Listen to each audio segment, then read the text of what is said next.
নিম্নচাপের পর আবারও বাঁশবাড়িয়া ফেরিঘাটে ফিরেছে ফেরি।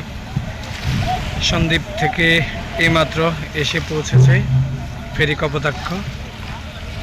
এখন র্যাম্প নামানোর কাজ চলছে, গাড়ি নামাবে পল্টনের সঙ্গে। এদিকে সড়ক ব্যাপক ক্ষতিগ্রস্ত হওয়ায় সেটি সামান্যতম সংস্কার করা, অর্থাৎ একটা জেটির একটা ঘাটের যানবাহন চলাচল করার উপযোগী করে তোলা হয়েছে, ফলে সেটি দিয়ে এখন যানবাহন চলাচল করতে পারছে।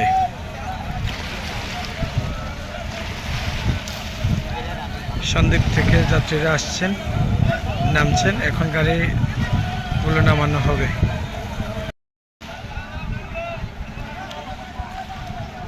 যাত্রীরা আগে নেমে যাচ্ছে।